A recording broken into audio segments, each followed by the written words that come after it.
calling the meeting, the joint hearing on the Committee on Human Services and Committee on Water and Land. Present with me is Chair of Water and Land, Chair Lorraine Madero Inoue, and also present for Water and Land is member Senator Gil Revere. Sorry about that.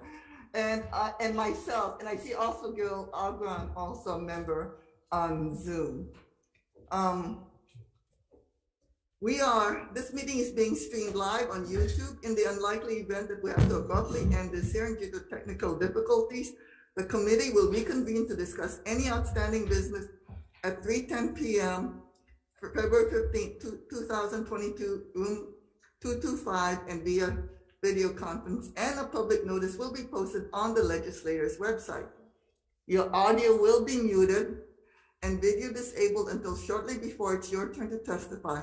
Each testifier will have 2 minutes to testify.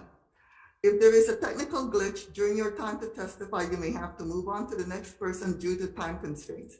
We appreciate your understanding and remind you that the committee has your written testimony.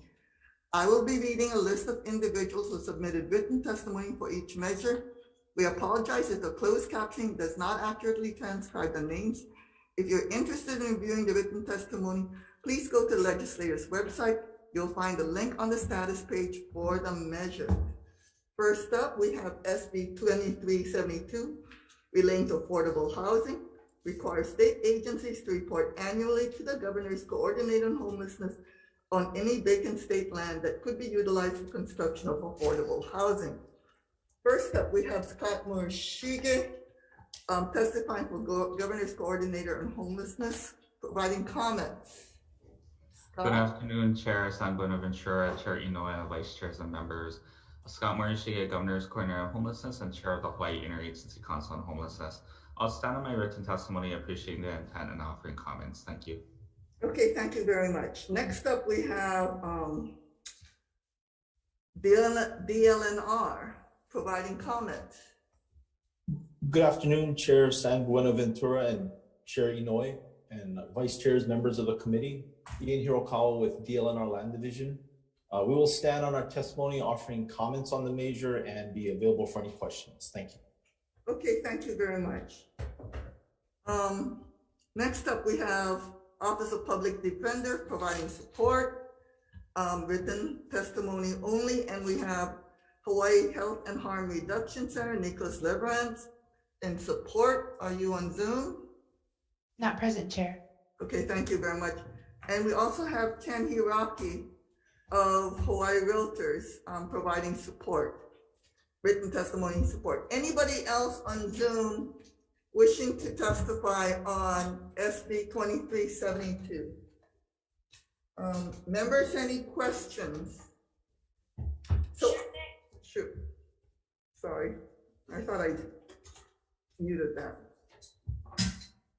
I have a question of Scott Morishige. Hello, Scott.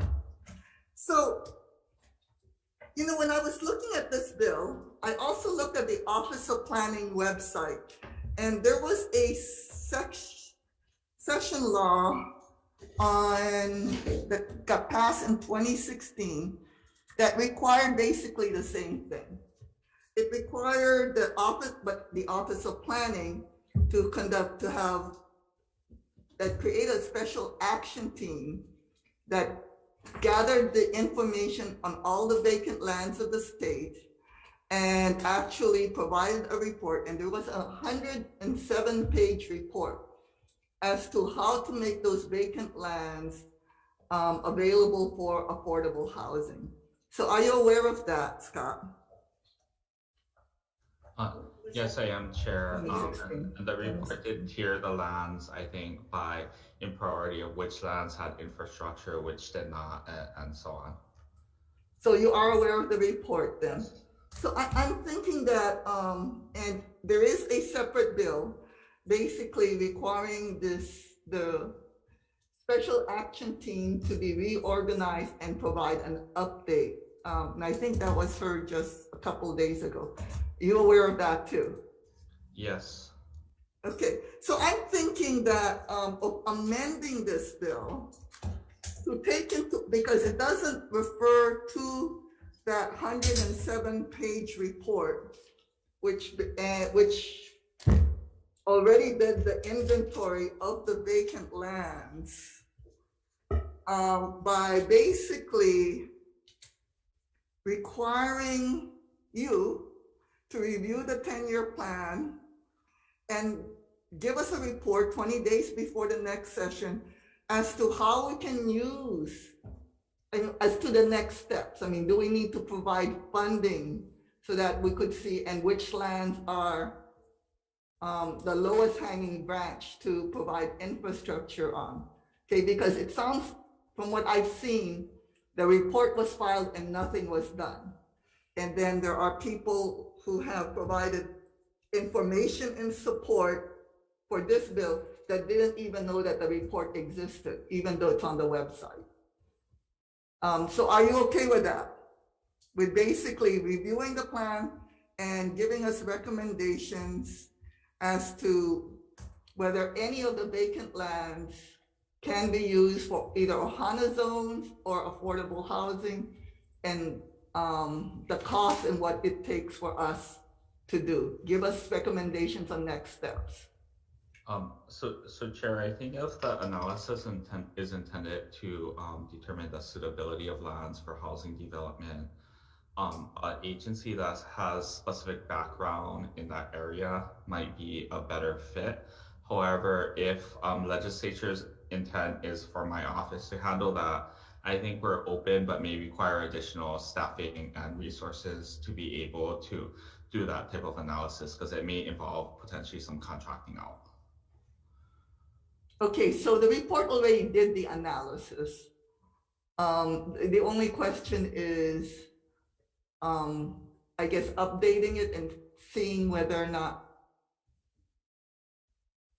When was the last time you reviewed the report? I guess my next question is. So the report, I'm aware, came out a few years ago, and I know it went to the county housing offices and a number of other housing agencies. And I think the intent was because those agencies control a lot of the funding for development and have consultants and staff that are able to make those type of determinations. It made sense to have them have that information be shared with them, versus my office is primarily just broad policy relating to homelessness, but we don't necessarily have the expertise in development. And I think that's sort of where the challenge is that my office would likely need to either somehow enhance our ability to do that analysis, or we would need to defer to these other offices. So I guess my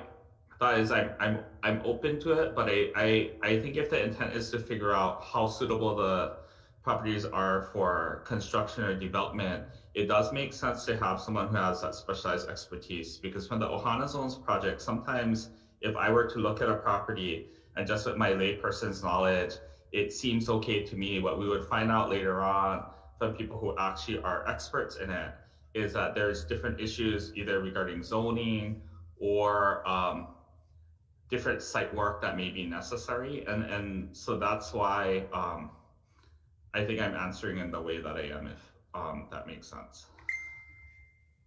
Okay.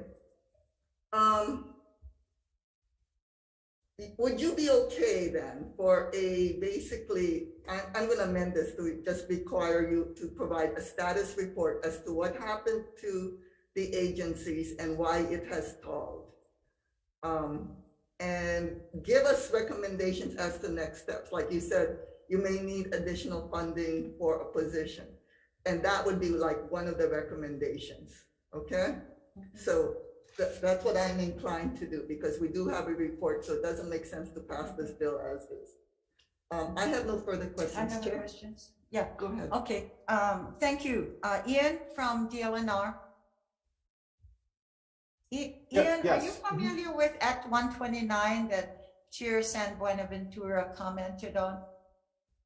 Of No. 2016? I can't say no, I'm sorry. Oh, okay, okay. It's with Office of Planning. Yeah, because this, it talked about vacant lands and as well. Anyone from Office of Planning here on this measure? Thank you, Ian. Senator Agaran, I saw your hand up, but it's disappeared. Did you have a question? Okay, all right. Thank you. Okay, members, any other questions? Okay, and Chair? Okay. Yeah, we can move along. Okay, thank you very much. So we're gonna move on to SB 3169. First up, we have Governor's Coordinator on Homelessness providing comments. Thank you, Chair. I'll stand on my written testimony with comments and just note that both the 2015 and 2018 emergency proclamations ended with the 2018 proclamation ending about 2 years ago. Thank you. Okay, so it ended 2020. Okay, Attorney General providing comments. Is the Attorney General on? Yeah, there she is. Good afternoon, chairs and members of the committees. Good Our afternoon. department offers the following comments on this bill.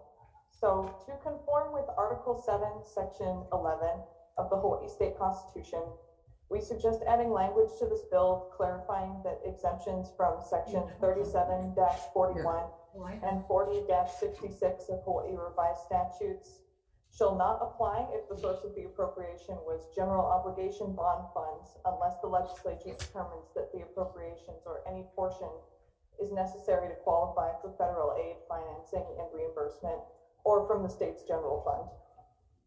And further, this bill contains an exemption from Section 103-2 Hawaii Revised Statutes, which states that all revenues of the state or any agency not specifically appropriated to other purposes shall be realizations of the state's general fund. The purpose and desired effect of that particular exemption in the context of this bill is unclear, so we suggest that the committees review the exemption from Section 103-2 and explain the purpose and desired effect of the exemption in their standing committee report to provide legislative intent. Thank you. I am available for questions. Okay, thank you very much. Next up, we have Department of Human Services providing comments. Hello, Director Betts. Hello. Hi, members of the committee. Kathy Betts, Director for the Department of Human Services. We'll stand on our written testimony providing comments and also respectfully requesting the deletion of the exemption of HRS 346. Thank you very much. Okay, thank you. So next up, we have HHFDC, I guess providing comments. Hello, Or in and opposition to a certain section. hello and good afternoon, chairs, members of the committee. Denise Iseri Matsubar for HHFDC. Thank you very much for allowing me to testify. We just wanted to offer comments in that HHFDC, although the financing and development arm of the state, we really don't have any expertise in this particular area. So we would need resources to build capacity in order to assist in this effort. I do want to make a comment though. Each county, because I just spoke to the city this afternoon, DPP, each county has their homeless and housing initiatives going on within the county. They have lands and they have resources.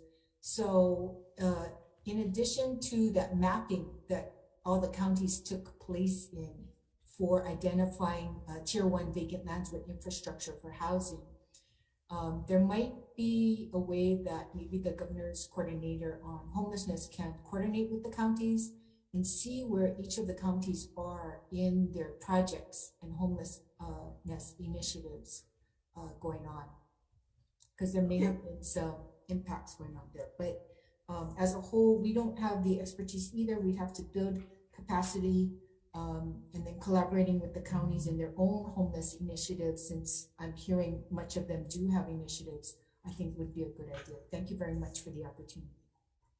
Okay, thank you very much. Okay, next up, we have, that has registered for Zoom, and I saw him pop up, Partners in Care, Bard Bargle. Aloha, chairs, vice chairs, and members of the committees. My name is Bob Wardlaw. I represent Partners in Care as the chair of the Advocacy Committee. We stand in support of this bill because it, homelessness is a multifaceted issue that requires multiple solutions, and this allows people to, own a piece of, or to have a small space that they can call their own, as well as it allows for sharing of land and things like that. Thank you. Okay, thank you very much. No one else having registered to testify on Zoom, we have written comments from Office of Information Practices, Department of Budget and Finance. In opposition, we have Procurement Office. We have DLNR in opposition, and Judith Clark, Hawaii Youth Services Network and Support. Anybody else online who wishes to testify on SB 3169? Members, any questions of our witnesses? Because I do for Attorney General. Is the Attorney General still on? May we have the Attorney General on? Yes, I'm here. Okay, hi. So I understand your testimony, and I intend to remove those sections as you requested. But for the existing tiny homes, the Kauhiki Village over by Sand Island, the tiny homes over in Waianae Coast, those were created under all of those exemptions. And my concern when I introduced this bill is because, as the Governor Coordinating on Homelessness has pointed out, the emergency proclamation ended in 2020. So now they are going to be subject to the county's requirements and all of those things we exempted them from.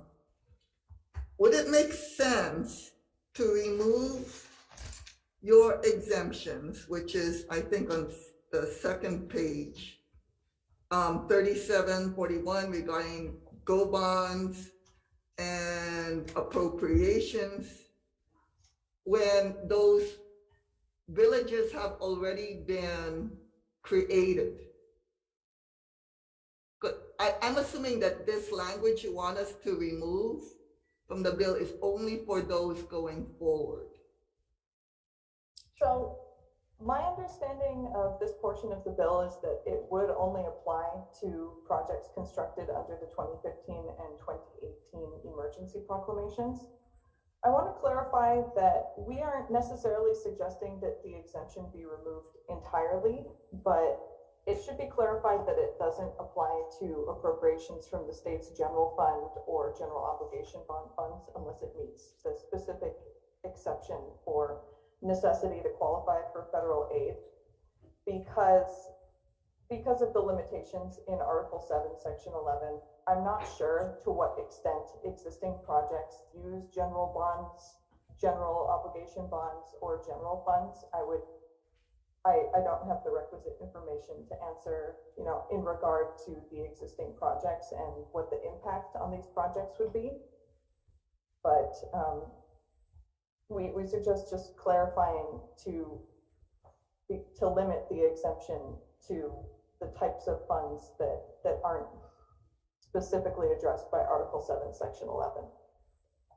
Okay, so you're not really requesting that we exempt these, what you had stated on your written testimony, for the existing villages that have already been created, right? It's already been spent. The money has been spent. It's already up.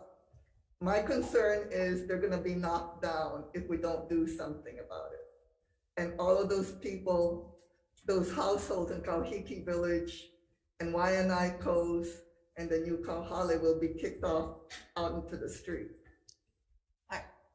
I question that. I don't think that's correct, Okay, but maybe she can respond. yeah.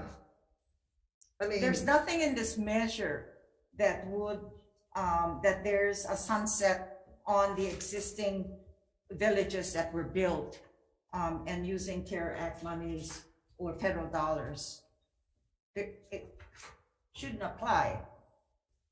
Right, so this would only apply to projects constructed using a specific subset of state funds. So to the extent that the projects were constructed using federal funds or funds not from the state's general fund or general obligation bonds, the absence of these exemptions would not impact the existing development in any way.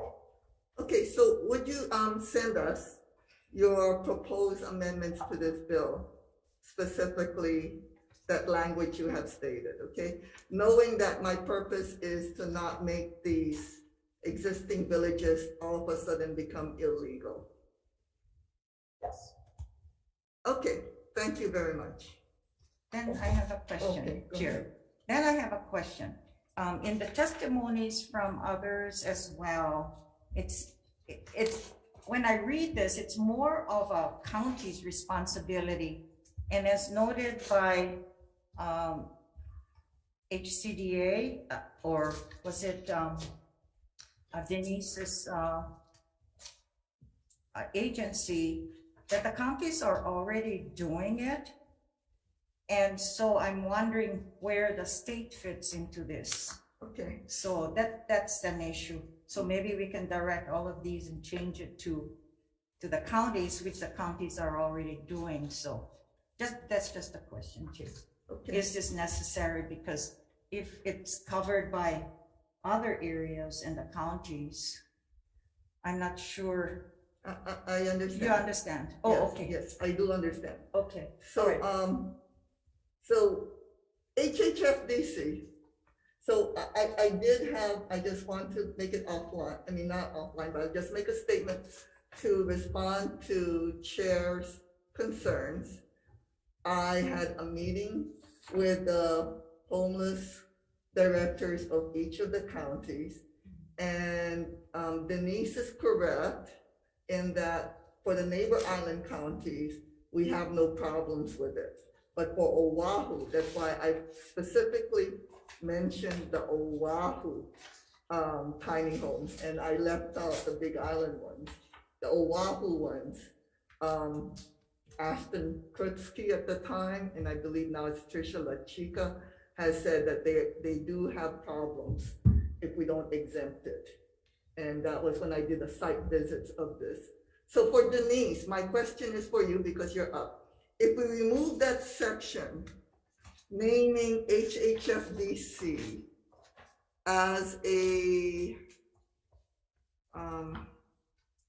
I think it would be designating HHFDC as an agency with expertise, that would be on page 7, section 2, first paragraph. Would you folks be okay with the bill? It'd be fine. Yeah, I figured that. Okay, thank you. Thank you. I have no further questions. Oh, I'm sorry. Senator Revere, go ahead. Thank you. Maybe HHFDC, if they're handling, is that who's handling these, the Kauhales and that? No, Oops. no, they're not. Okay, maybe Attorney General then, I'm sorry. I wanted to ask, these were built under an emergency situation. I'm really uncomfortable with this bill because it has a gigantic list of exemptions, which obviously they were all created for specific purposes. So does this have the effect then of kind of making these things that were built under the emergency, and if they are meant to be permanent, shouldn't we do some due diligence on the long-term impacts?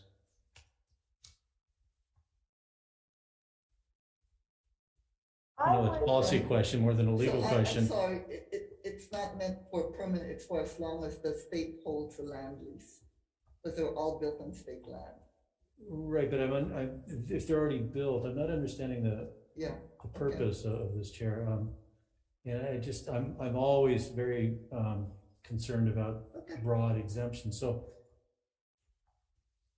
I don't understand I mean, why. we can why talk we would- offline before decision making. Okay, thank you.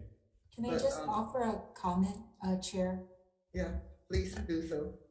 Okay, this, we had a similar situation that we encountered on the Big Island with one of the projects, Kukuiola on the Big Island, which was done under the emergency proclamation. Time had passed and it's still not completed. So I don't know if this would be similar, but the Attorney General's office helped us figure out a way to make it such that we could still use the government funding within the proclamation, although it's expired. And they explained it such that this was the intention. And so there was no violation of procurement because of the urgency at the time and the problem still existing. So I don't know if that offers a possible remedy, because I can totally understand you don't want this now to be affected going forward, because it was such an urgent situation and the problem is still there and it's not cured. So I don't know, but Kukuiola was something that, we found a way to work inside of procurement and within the intention of the emergency proclamation to help address it. I don't know, but Yeah, thank you, Denise. So I talked about Kukuiola with the County of Hawaii homelessness person, that would be Sharon Hirota. And you were right, it was the funding started off under the emergency proclamation. But since then, the county created a fix. And so that's why the neighbor islands are not affected so much. Okay. Yes, and the Attorney General's office actually had to get involved to help make that fix happen. So Right. what I'm thinking is, it would Okay, be so part we council created- here to help maybe at the Okay. city. I have a question. Thank you. I have a question. Denise, what was the downfall? What was the issue with that project in Kona? I think, and Kira might have to help me here from the Deputy Attorney General's office. The time had expired, the contractor hadn't finished the road work. And so there was a question of whether or not the procurement exemption was still applicable under the emergency proclamation. But because the work had started, not completed, or something happened, but the intention and the urgency of the situation still existed. I don't know, Kira, do you want to shed some light? Yeah, isn't that a problem with the contractor and the county? There was some kind of an issue that had to be cured. Okay. The whole I- problem Okay, was- so you guys stepped in then. Okay, go ahead. I think I can chime in just to clarify. So there were multiple emergency proclamations in place that were that occurred kind of one after the other. So the homeless emergency proclamation ended in February 2020. But when this contract that the county let out was made, it was actually during the period of a COVID emergency proclamation. But the county initially had cited that it was under the homeless emergency proclamation. So in that particular instance that Denise is talking about, it was just citing to the right emergency proclamation that was in place at the time that the contract got let out. So I just want to clarify, it was more an issue of timing, because my office was involved in some of those discussions as well. And everything is cool now? They completed it? Okay, Yes, it's the contracting issue has been resolved. all right. Thank you. Thank you, Chair. Okay, thank you very much. Any other questions? Okay, can we go into breakout room? Recess.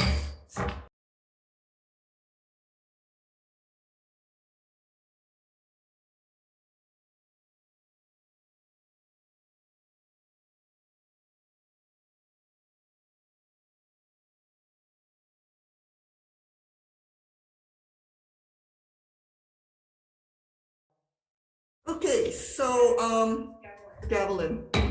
So for decision-making, recalling the calendar for 1 p.m. joint hearing with HMS and Waterland.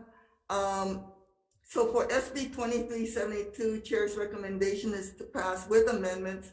We're gonna delete page 2, lines 4 to 17 and insert language that basically says that legislator finds that the Office of Planning already does an inventory of vacant lands owned by the state and publishes said lands on its website. Special action team within the Office of Planning was created pursuant to Act 127, Session Laws of Hawaii 2016 to identify these vacant lands and determine the infrastructure needs and regulatory burdens needed to make such land suitable for development of affordable housing. So we're also going to replace Section 2 with basically requiring the governor's coordinator of homelessness to review this 10-year plan that was created by the special action team, which is available on its website, and report to the legislator 20 days before the next session on whether the status of the action plan, whether any of the lands are suitable for HANA zones, temporary housing or affordable housing, and provide recommendations as to next steps towards development of such lands for temporary housing or affordable rentals. Any comments, questions, concerns? Okay, seeing none, Vice Chair for the vote. We're voting for members of the Committee on Human Services. We're voting on the Chair's recommendation to pass Senate Bill 2372 with amendment. Chair Buenaventura. Aye. San Buenaventura, sorry. Vice Chair votes aye. Senator Ocasio. Aye. Senator Misalucha. Aye. Senator Favela. Aye. Recommendation is adopted. Okay, thank you. For the Committee on Water and Land, Chair's recommendation is to pass SB 2372 with amendments. Any discussions? Hearing none, Senator Misalucha for the vote. Chair votes aye. For the Committee on Water and Land, this is in reference to SB 2372. The Chair recommends pass with amendments. Chair votes aye. Vice Chair Agron. Aye. Senator Misalucha votes aye. Senator Regier. Aye. Senator Favela. Aye. Chair with 5 votes, your recommendation is adopted. So for SB 3169, there has been robust discussion. Chair's recommendation is to move this along with a defect date to ensure that the discussion continues.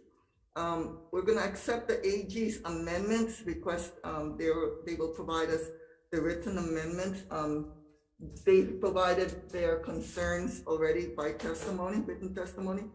We're going to make correction to statements in the preamble to clarify that the emergency proclamation for homelessness issued by the governor ended in 2020 and is not ongoing. We are going to delete section 3, subsection 1, referring to historic preservation, and subsection 2 and 3 and 4 per BNF's concerns, as well as subsection 18, referring to public lands per BNF and DLNR, and subsection and also subsection 8 per OIP and subsection 23 per DHS. And for HHFD's concerns, we are going to delete them from this measure, which is on section 4, subsection 2. We're also going to add and amend or technical non-substantive amendments for purposes of clarity and consistency, and insert in the committee report per the AG's amendments. The purpose is to ensure the continuation of the existing tiny homes that have already been created, despite the lack of an emergency proclamation.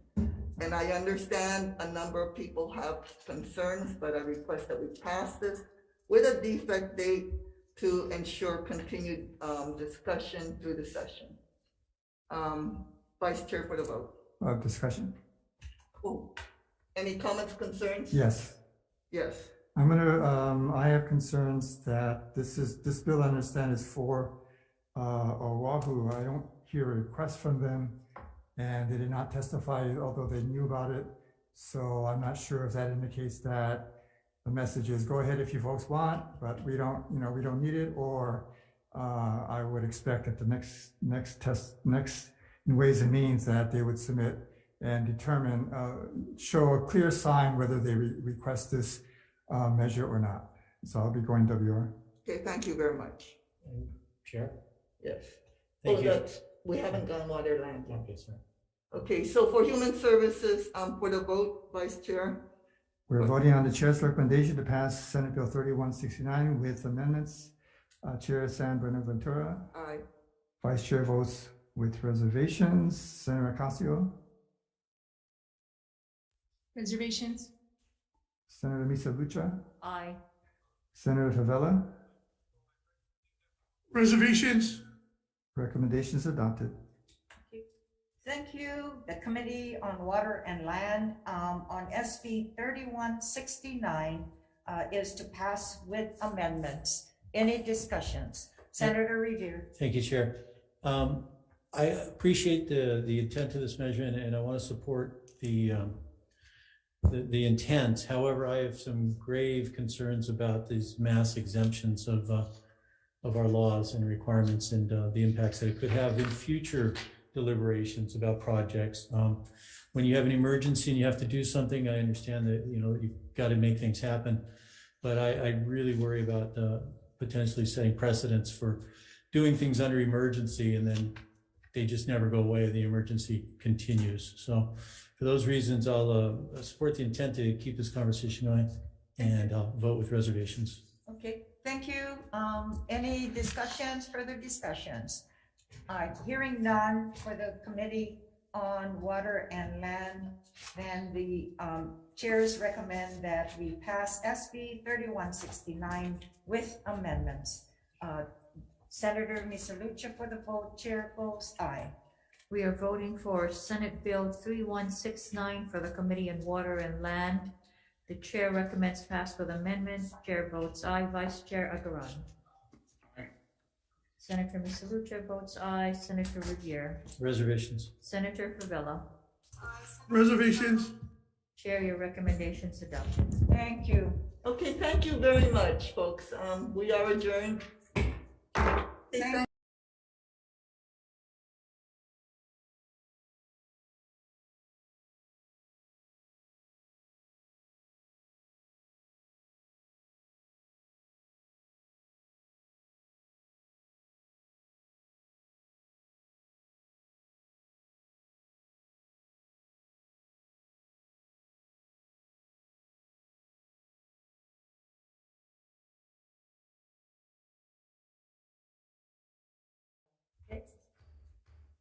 Good afternoon. The Committee on Water and Land is convening its agenda item February 11th, Friday, on the 1:10 p.m. agenda. Now, this is a continuation. Do I have to read the opening remarks, folks? We're done. Okay. All right. And the Committee on Water and Land, its members, Senator Agaran from Maui is here. Senator Favela is on Zoom land as well. Present, we have Senator Misalucha and Senator Revere. Members, we will proceed with SB 2135, and this is relating to the Ocean Stewardship Special Fund, and this authorizes the Ocean Stewardship Special Fund to be used for planning, development, designing, or implementation of beach restoration projects, including the award of grants to nonprofit organizations for beach and nearshore environmental cleanup. We do have representing DLNR. I think, Ryan, are you going to be speaking on behalf of the agency? Yes, thank you, Chair Inouye, Vice Chair Keith Agaran, and members of the committee. We stand on our written testimony in support of this bill and are available for any questions. Thank you. Okay, thank you very much. We do have testimonies from the Surfrider Foundation. Is Lauren Bickley there? I see Lauren. Aloha. Aloha, good afternoon. I just wanted to really quick just provide testimony in support of this bill, very strong testimony on behalf of the Surfrider Foundation. Our organization that's volunteer run along with Sustainable Coastlines, Hawai'i Wildlife Fund, Sharkcastics, the burden of cleaning our beaches of plastic pollution primarily falls on our nonprofit organizations. And I just wanted to give you a little bit of context for that. In 2020, our Hawai'i chapter removed over 120,000 pounds of debris from Kauai coastlines. Some of that debris was removed from these very remote coastlines and utilized helicopter lifts. We've also used helicopter lifts on Maui as well in some of our harder to reach bays. And this comes with a really high cost, as you can imagine. We're able to sometimes get grants, but the funding for these types of things is not readily available. So this type of fund and the support for this is critically needed within our community and to support the ongoing cleaning of our beaches. Mahalo. And we thank the group, the foundation, for doing all you do for our communities and of course for environment. We appreciate that. Clean the Pacific, Christopher Dean. Thank you. I would like to add to my written testimony that I'm deeply grateful for this bill being represented. I've personally spent $8,000, more than $8,000 of my own money on equipment and maintenance costs in my efforts to clean the North Kohala coastline over the years. And that's not to mention the hundreds of hours of my labor and so forth. So I'm very grateful and support this, as you might imagine, 100%. Thank you so much for all you do as well. Certainly appreciate it. We do have an individual, Kimiona Kane. Not present, Chair. Okay, sends communication in support. And we do have 8 also sending communication in support as well. Members, any questions on SB 2135? Senator Misalucha. DLNR, please. Okay. Brian, you're available. Hi, Brian. So I support this, the intent of this measure, but I wanted to just get your insights as to how you think the granting of the funds, the grants to nonprofits might best be handled. Yeah, of course, we'd need revenue to support grants to start with. Right now, we don't even have a ceiling for this fund yet, and so there's no revenue being deposited into it yet. So for starters, assuming you do, yeah. So assuming we do, so yeah, we would need to see what type of revenue. The idea is in 2024 we can start collecting an ocean user fee from commercial use permit holders, but the fund can also accept revenues from other sources as well. So yeah, I guess first would be what type of revenue, and then we'd have to figure out some way to procure those funds to get it out to some of the cleanup groups, whether it's an RFP or something. But we would need to think that process through to figure out how to get it to these amazing groups that are doing this important work cleaning up the ocean. Since the bill is silent on that, are you able to handle that portion administratively, or does it have to be amended to include some provision?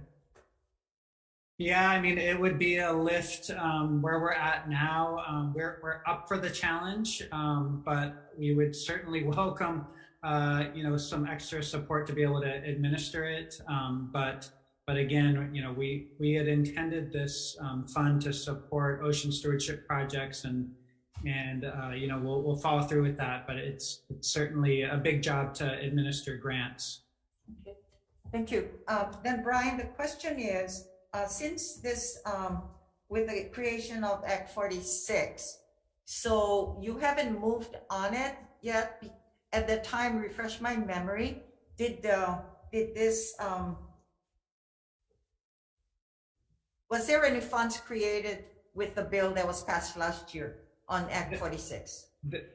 Thank you, Senator.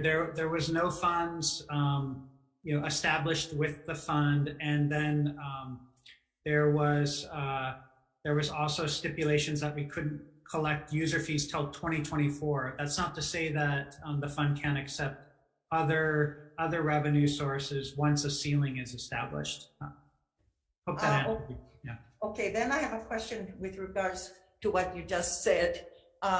So the collection of the funds, as you mentioned in Act 46, did say that funding cannot happen until 2024. Is that what I heard? It says that we can't start collecting user fees from the ocean commercial use permit until that time. Yeah, until that time. But once that ceiling's established, we could, for example, if a settlement comes in for an enforcement action or something like that, that could be deposited into the fund or other revenue sources. Okay, but that's all within the DLNR, right? Yes. It's yes. All within the DLNR. Yes. Okay. We'll like to add the comments regarding this discussion into our committee report. So as it moves to Ways and Means, then all right, because I think it's important that you start moving along with this. And having said that, without funding, it's an impediment, I guess, with the agency. We wouldn't want that gentleman who spent $8,000 to spend another $8,000 this year. Right, right. Okay, yes. Okay, Senator Revere. Thank you, Chair. For Brian, Malama Pupukea Waimea submitted a suggested amendment, and in the action of this bill, it says plan, design, develop, and implement beach restoration projects, including the awarding of grants to nonprofit organizations for beach and nearshore environmental cleanup. Would you object if it also included the words "and native plant projects"? Because native plants and coastal environment are intimately related, aren't they? Absolutely, yeah. We would support that amendment and totally agree that native plants, beach restoration is also part of the within the scope of this stewardship fund. Great, thank you, Chair. Those comments were there part of the Hawaiian group. Which one? Oh, I don't have that in here. Okay, it's there. All right, here. No, I don't have it. Oh, okay. All right. Okay, staff, can you remember that to add it into the committee report? Committee report is fine. Senator Revere. Yeah. Okay. That would be all right. Thank you. Okay. Any further questions with regards to SB 2135? Let's move on to SB 2519 relating to coastal zone management. And this requires the emergency shoreline hardening permit for the construction, maintenance, or improvement of a temporary erosion control structure. DLNR, Michael, are you there? I'm here. Michael Kane, Office of Conservation and Coastal Lands, on behalf of DLNR. We support this measure. We find that the regulatory framework that has worked for us 10 years ago hasn't been effective in addressing the current crisis triggered by coastal erosion. We think this bill will give us a stronger management framework to work with. Thank you. Okay, thank you. Justine Nehipali from Office of Planning. Good afternoon, Chair, Vice Chair, members of the committee. Office of Planning stands on its testimony just with technical amendments, but we certainly defer to DLNR for their consideration. Although the bill is titled Coastal Zone Management, it does, your agency. Right, it does affect DLNR's conservation district. Thank you. Okay, all right. Thank you, Justine. Surfrider Foundation, Lauren, you're still there? Thank you. I'm still here. I'm back. Thank you. Okay. Surfrider Foundation is very busy, as you can tell, and I'm really excited to hear DLNR support and Office of Planning support for this bill. I did just want to add, from a nonprofit perspective that is working in trying to protect our sandy beaches, that this is a really critical measure, and we strongly support this. We desperately need to have some sort of limitations on these sandbags, and I don't know if you, and these emergency permits, I don't know if you all have been over to Rocky Point or seen photos lately. We have houses that are falling in the water, we have homes or getting ready to, and we have these little bags that are sitting out there. We have people doing illegally permitted work. It's a mess, and I'm really thankful that we can have these types of bills and support these types of bills that, like DLNR was saying, give more of a framework and support to ensuring that we can protect our coastlines as well as recognizing the needs for our homeowners and property owners. Thank you. Thank you for your comments as well. Anyone else out there wishes to comment or speak on SB 2519? Hearing none. Members, any questions? Senator Revere. For DLNR, Michael. Michael, questions from Senator Revere. Thank you. I can hear you. I need to find my video. Okay. Thank you. Well, great. Thank you. As you might imagine, I have been out to Rocky Point and seen what's going on out there, and I have spoken to people that own the properties along there, and I'm participating in panels to work on this. This requires the permits. How would that work? I mean, is there going to be a path for them to have some sort of emergency capabilities? So I have to break that up into two parts. For a shoreline that has not had protection in the past, this bill would allow DLNR to issue emergency permits for 1 year and then require it to go to the board for any extensions. Sorry, I have multiple. So you would envision for those. How do I turn off my phone? So for those with the existing structures, it's complicated because they've existed for 3 to 6 years, and we don't feel they're fully compliant with the conditions of their permit, and we don't know how to. We're still evaluating how to move forward on that. I guess what I'm saying is I'm in full support of trying to resolve this. I'm just wondering if they are will they be able to achieve a permit, or will the bar be so high that it's a permit that's not issuable? How will we know if we get the right balance? That's a challenging question. I don't know if I have a good answer for you. I don't know if I have a good solution.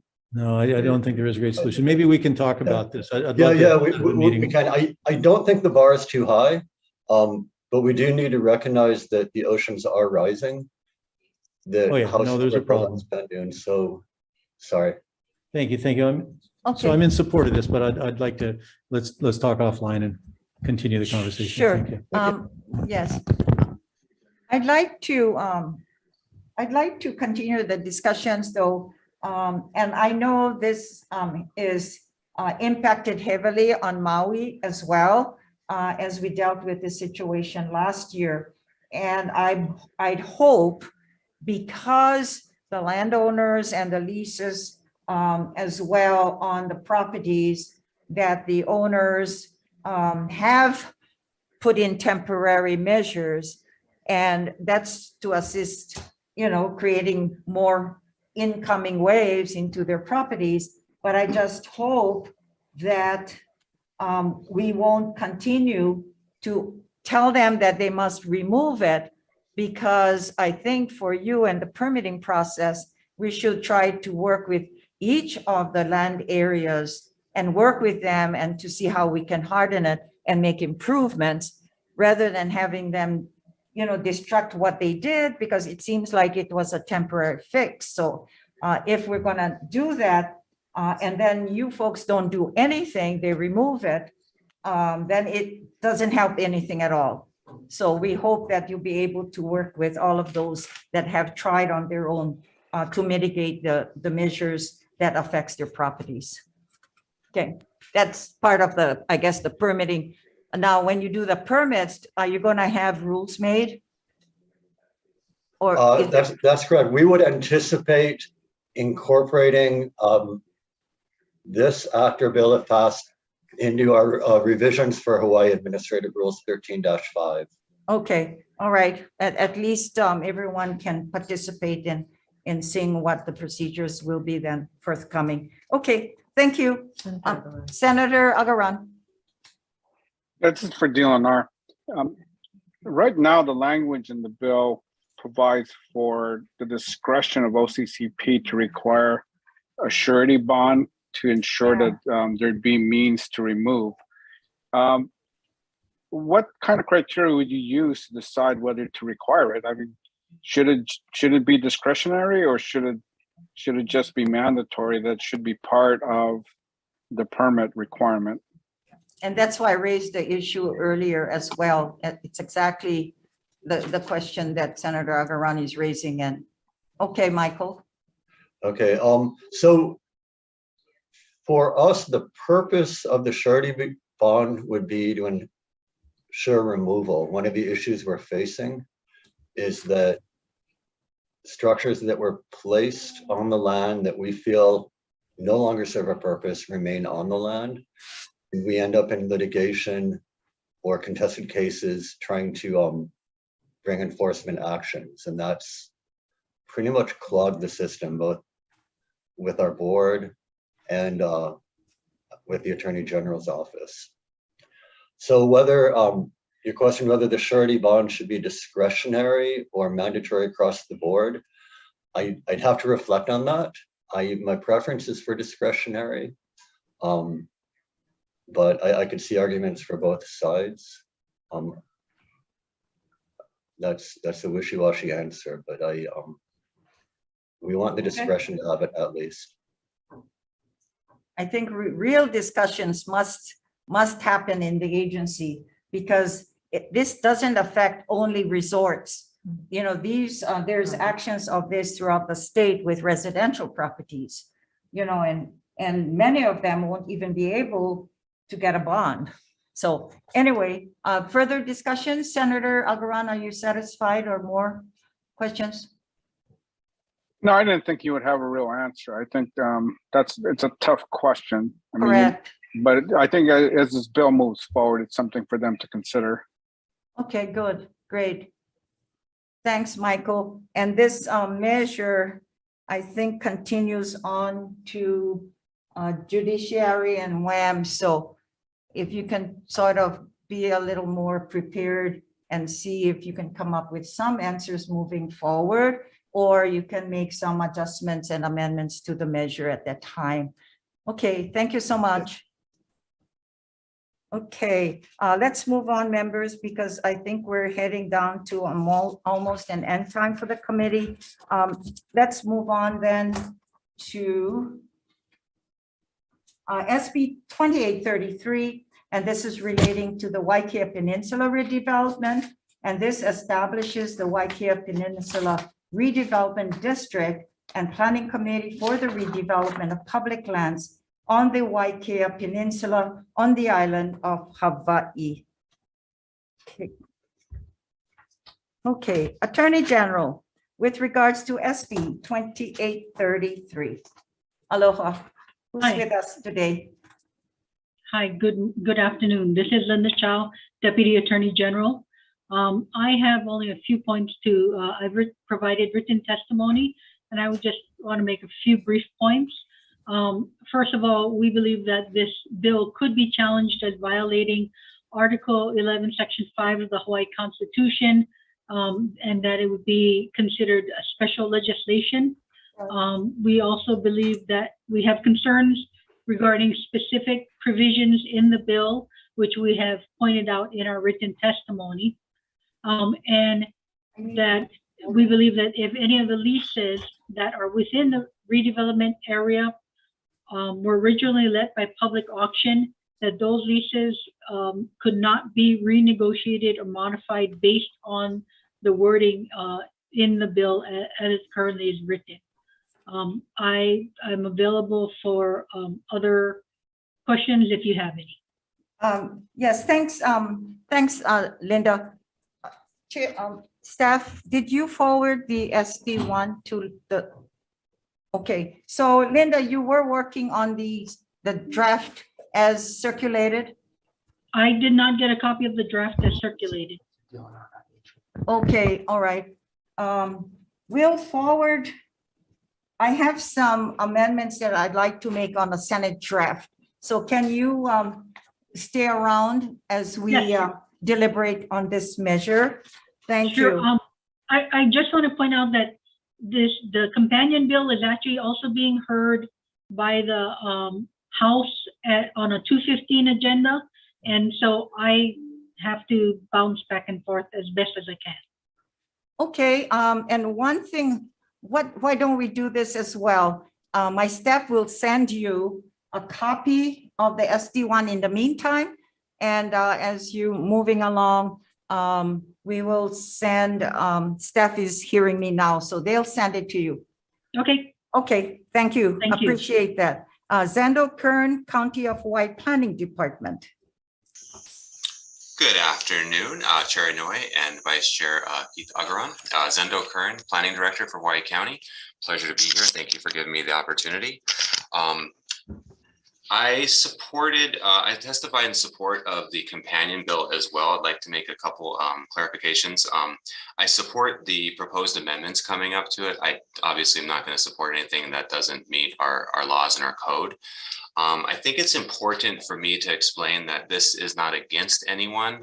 This is not against DLNR or anyone else. This is for our community. This is for Hilo.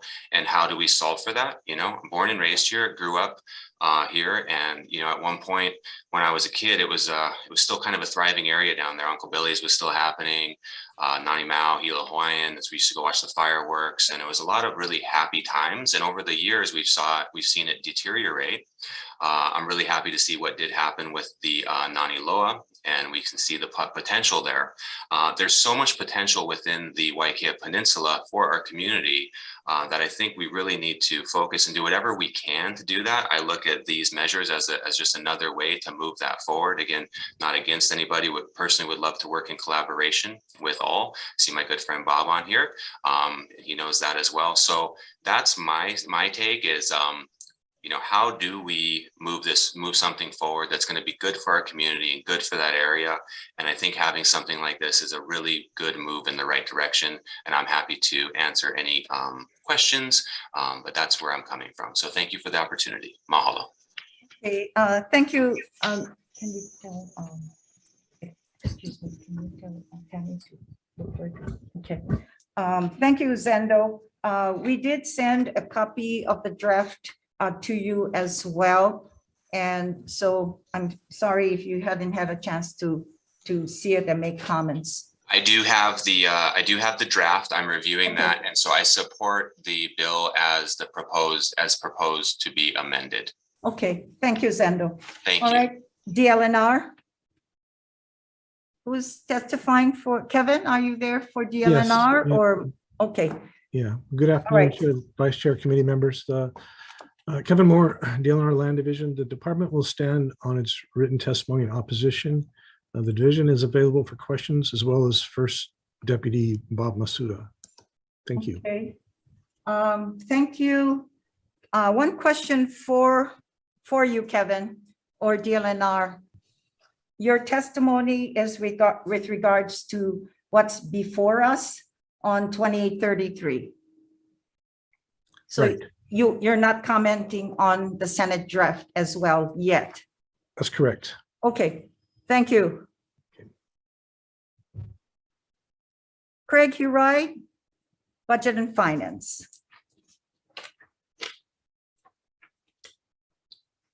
Okay, since testimony and made comments, Office of of the mayor, Hawaii County.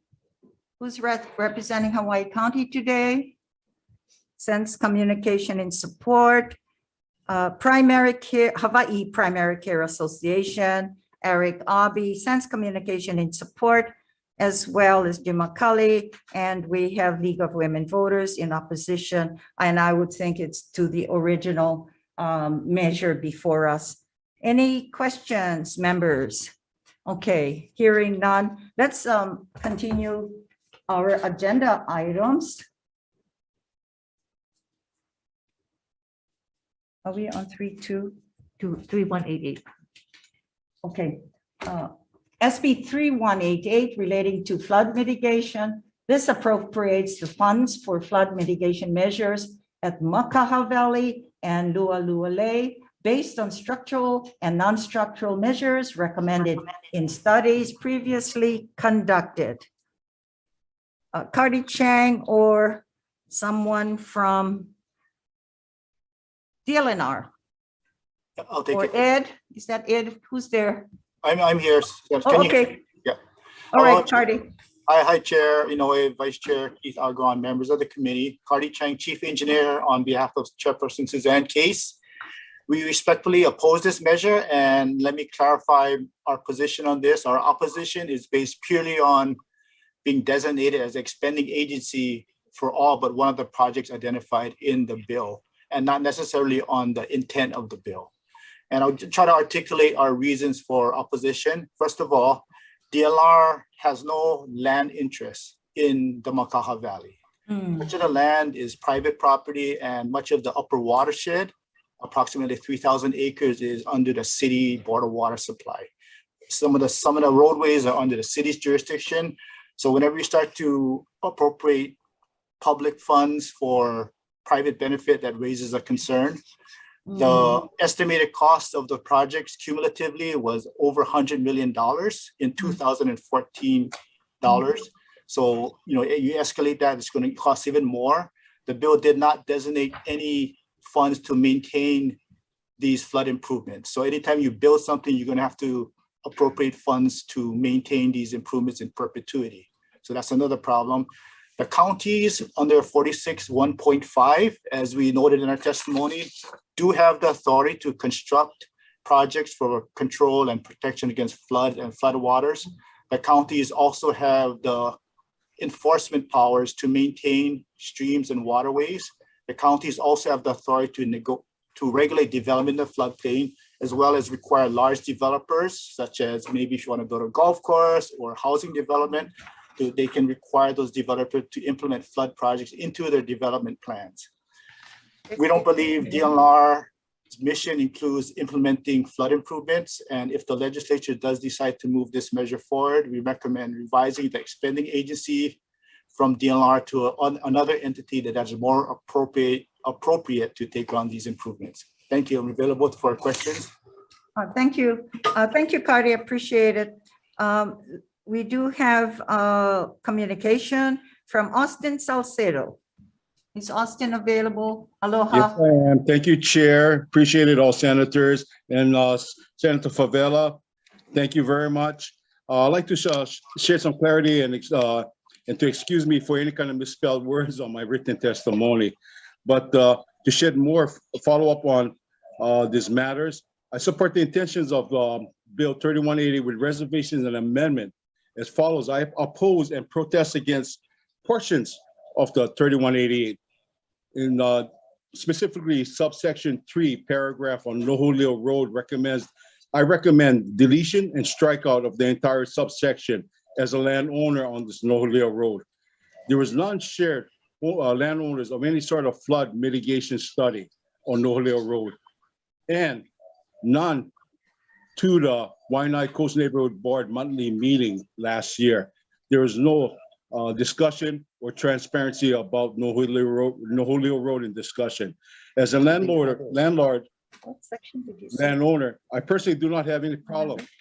Attention was brought up by the stormwater ponding problem on Noholio Road and had occurred, and as a result of failed duties of the City Department of Planning and Permitting to overlook and to allow for a landowner on the Makai side of the road to build concrete walls that block historical natural storm drain pathway crossing Noholio Road that blocks the stormwater path, causing large pondings. Personally, my vehicles is able to overcome this obstacle. I oppose and protest of any and future understated utilities, sewer piping installation infrastructure on Noholio Road. I protest of any sort of understated and undermining of the landowners, taxpayers, for the purpose of new construction proposals to benefit private developers and jointly government adventures, business deals in such a thing. During the meeting of the Waianae Coast Neighborhood Board late last year, presentation by the branch of Stormwater, I don't know if the city or state, we on the discussion as observers in the neighborhood and participants on the neighborhood board, we objected to and opposed to any bill increase surcharge and to entertain the desires of this particular branch that did the presentation. Okay, thank you. Yes, thank you, Austin. We're running out of time here because we have a couple of, but I have a question for you. Yeah, please. Noholio Road, is that a county road? No. No, I don't believe so. We don't have street lights. Maintained by private. But it's, I tell So you what. it's a subdivision road within Makaha Valley, but you think Yeah. it's not a county road, so it's a development road then? Correct. Association. Okay, But mahalo. if I'm wrong. All right, mahalo for testifying. Appreciate the comments as well. That's helps us. Thank you. We do have, let's see, Sophie Flores Manansala, Sense Communication in support. And Sophie, if you're there, we're running out of time here. And if you can summarize, please. All right. Mahalo. And Vice Chair, and thank you for considering this. But now I sent in a written testimony, and after hearing some of the comments by, like for Salcedo, I am only I'm only in agreement to section 4 of the Senate Bill number 3188, because that's the one that affects Pa'akea Road. So I want to make sure there's that clarification. Okay. And are you objecting to that section 4? Is that what you're saying? No, I'm for section 4. I'm in. Okay. All right. So you want improvements? Huh? You want improvements? Correct. Okay. All right. Okay. Mahalo. Appreciate you're making an effort to comment as well. We do have other comments from Budget and Finance and 3 others in support and with comments as well. Members, let's move along then to SB 3251, and this is relating to hunting guides. And this requires that hunting guides obtain written permission from private landowners or other appropriate persons before taking their clients to hunt on those private lands. DLNR, Bob Matsuda, are you going to take this one for DLNR? Yes, Jason Omick will testify on our behalf. Okay, Jason. Thanks, Mahalo. Bob. Aloha, Chair and committee members. Yeah, we stand by our testimony as submitted and offer comments, and I'm free to take any questions from anyone. Okay, thank you. Let's see. Okay, Hawaii. Let's see, we did have testimonies in support from the Cattlemen's Council, the Hawaii Farm Bureau in support, and 4 other individuals as well. Members, any discussions on SB 3251? Okay, hearing none, let's proceed then to SB 3351. This is relating to parking violations, and this specifies parking violations for all patrons engaging in ocean recreation and coastal areas program property. And this authorizes DLNR to collect fines for each violation of parking rules. Is Dobar gonna be on this one, Ed or Megan? Oh, hi, Yes, Ed. Chair. Aloha. Good afternoon, Chair Noye, Vice Chair Keith Augeron, committee members, Ed Underwood, Administrator with the Division of Boating and Ocean Recreation. The department stands in support of this measure, and we're here to answer any questions you may have. Thank you very much. We do have an individual in opposition. Anyone else wishes to speak to SB 3351? Hearing none. Members, any questions regarding to this measure? Okay, hearing none. Members, let's see if we can go into recess and deliberate on the measures before us within our time frame. IT, we're going into recess, please, and as well into whatever it is.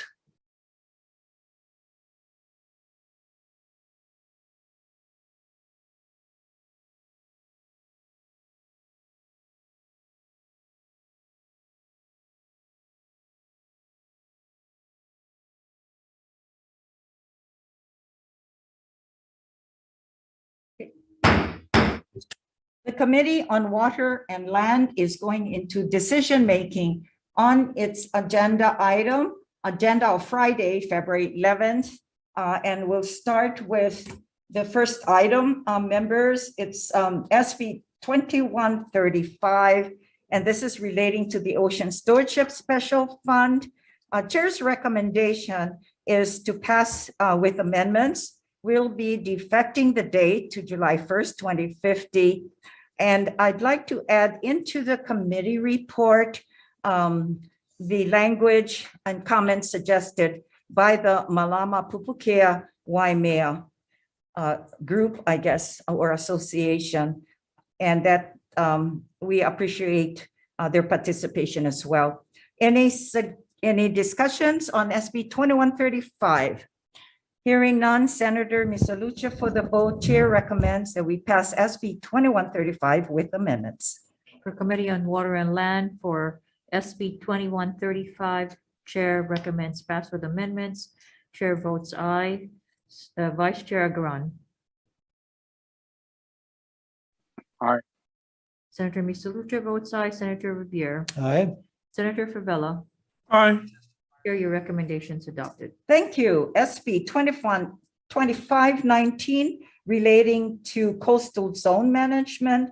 Chair's recommendation is that we pass with amendments. This is a long-awaited good measure. I'd like to pass it with the amendments that we defect the date to July 1st, 2050, and we'll adopt technical and non-substantive amendments. Any discussions? Hearing none, Senator Misalucha for the votes, and Chair goes aye. SB 2519, all 5 members present. Are there any reservations? Any nays? Chair, your recommendations adopted. Okay, thank you. SB 2883 relating to the Waikea Peninsula redevelopment.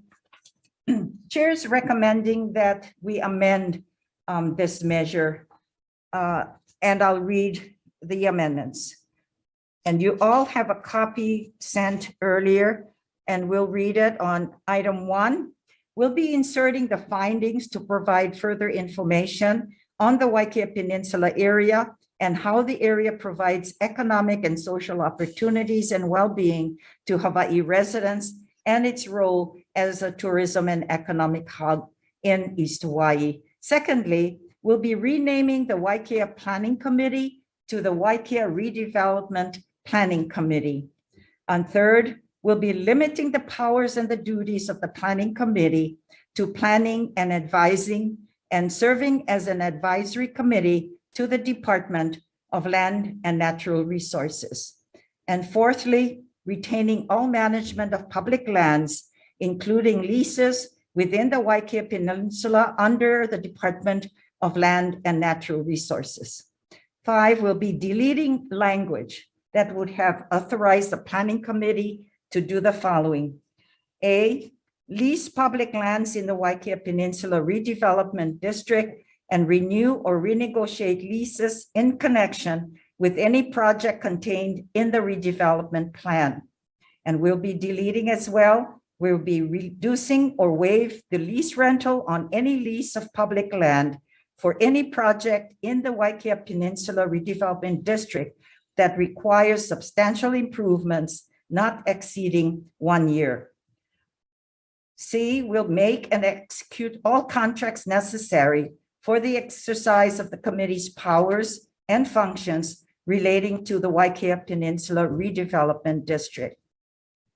Enter into development agreements with the developer for any project contained in the redevelopment plan with certain provisions regarding the information on land to be developed, uses of the land, the construction timeline, and other terms and conditions, and be exempt from laws regarding administrative supervision of boards and commissions.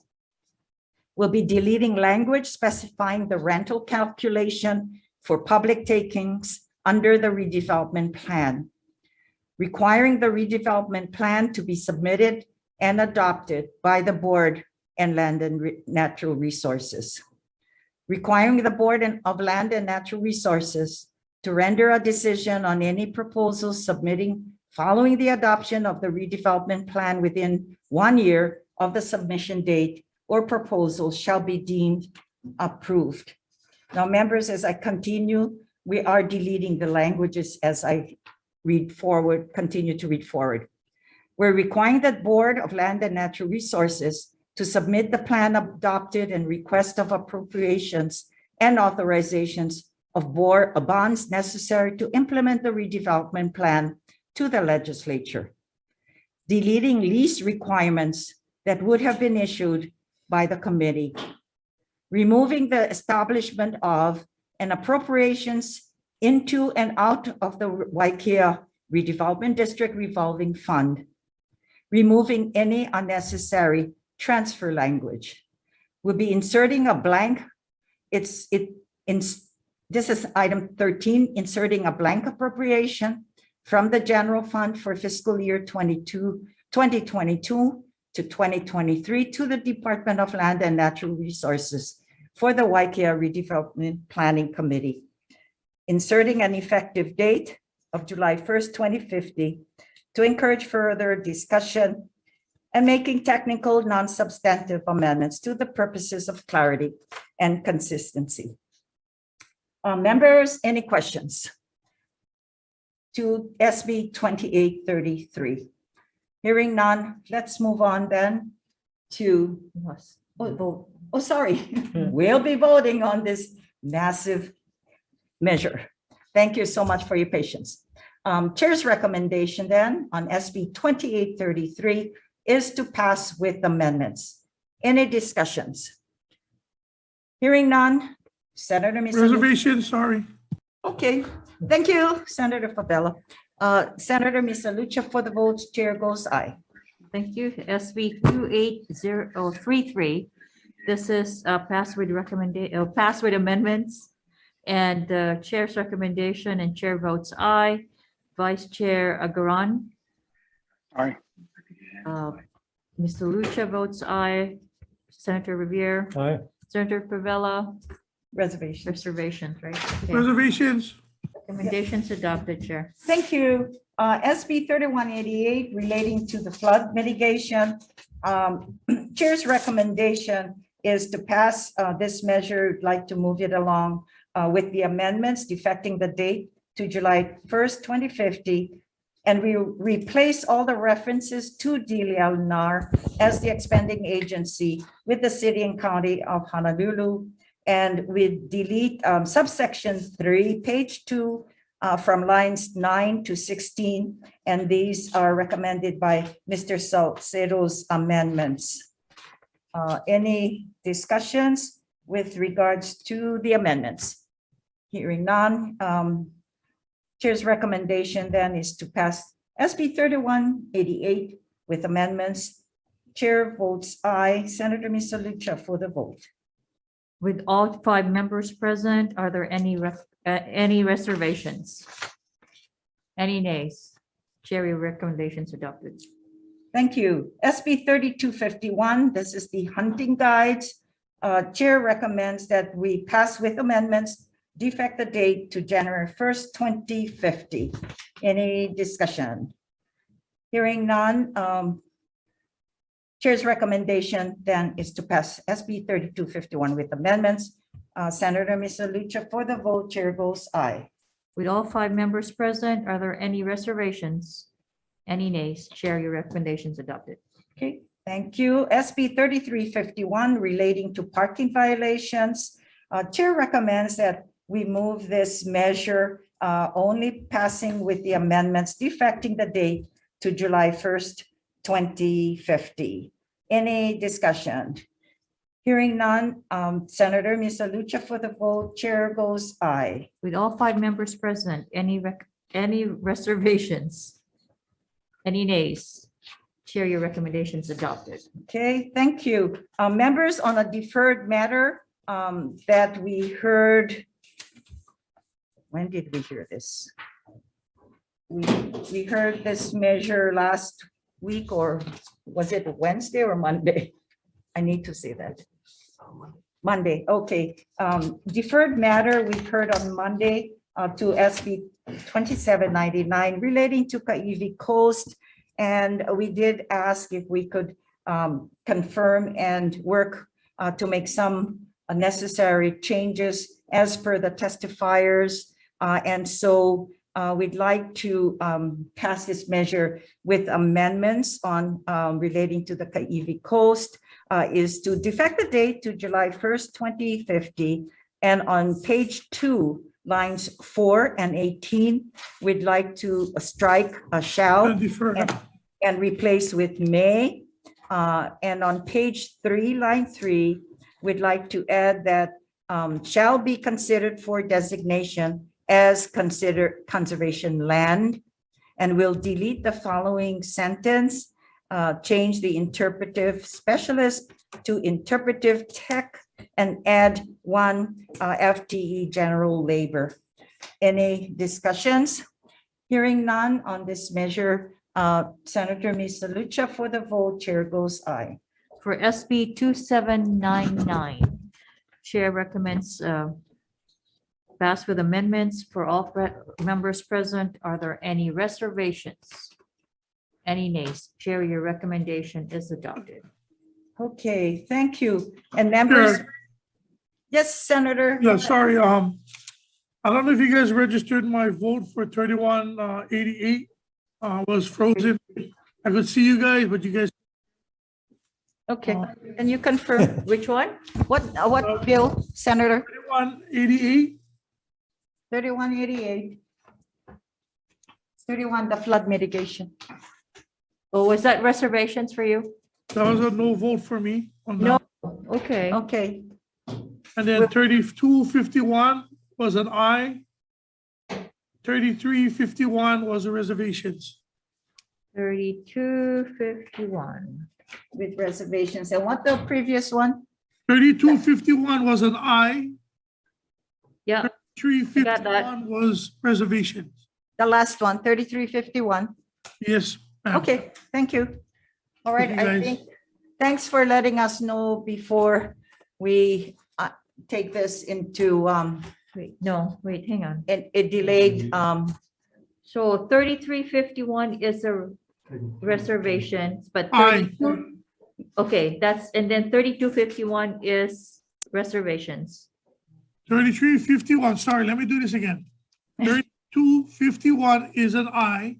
Yes, I got that. Senate Bill 3351 is reservations. Okay, I got that now. Thank you. Thank you, guys. thanks for letting us know while we're still here, because there is a time limit, I understand. When we send the measures down, we can't make any changes. Okay, thanks so much. Members, we do have a 3 o'clock with EET at It might be there. 224 in 224. Okay, just a reminder. Thanks, folks. Okay, this ends the Committee on Water and Land on the February 11th agenda. Brad, do you wanna?